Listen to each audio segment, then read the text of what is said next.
That forecast, you definitely want to hear this. No one thinks it will happen to them, but last year in the U.S., 42 children died from being left in a hot vehicle. Pets and senior citizens also are at risk. A Kansas law taking effect Sunday makes it clear that if you act in good faith to get someone out of that situation, you won't be left footing the bill for the broken window or other damage. But would you know what to do to save a life? In tonight's To Your Health, we get a lesson from safety advocates. Intense summer sun can heat a car in mere minutes. It's jumping between 120 and 130. And if this were a real baby? The younger they are, the less able they are to cool off their own bodies. It could quickly turn deadly. When that internal temperature in a child reaches 104 degrees, that's when internal organ damage starts to happen.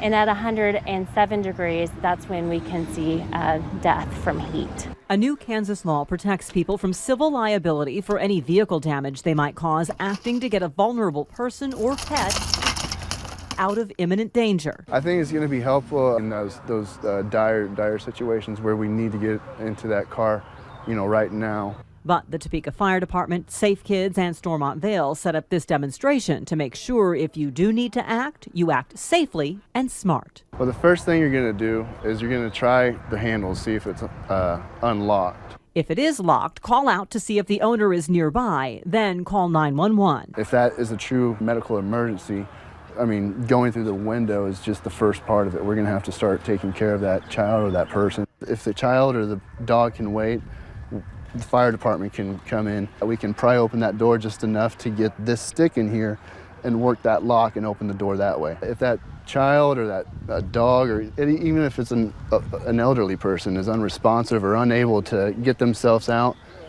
then it might be time to go through the window. If you do feel you need to break in the window, you need to be careful about where on the window you're hitting. The center is the strongest part. It's not going to make a dent. But if you hit in the corners, you'll get in to save the person inside. You can use a hammer or a sharp tool like a screwdriver or punch. Even your car's antenna with a snap can do in a pinch. Also, choose your window wisely.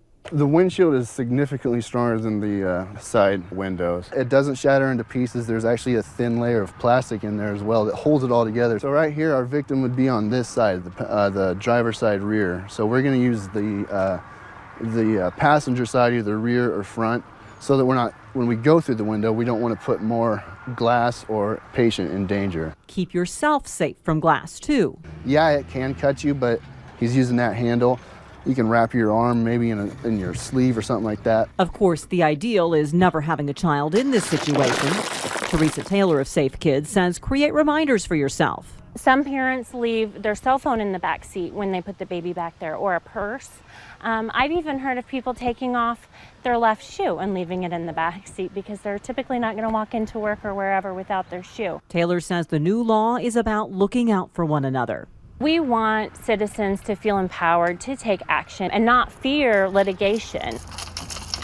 Among those hot car deaths, in more than half, a parent or caregiver unknowingly left a child in the vehicle. 18% were left intentionally, but in 27%, kids got into a car on their own. So to prevent that, be sure you're locking all vehicles all around your property so they can't accidentally get inside. And there are some requirements to the law also, so you have to stay with the person or pet once they're out until emergency crews arrive.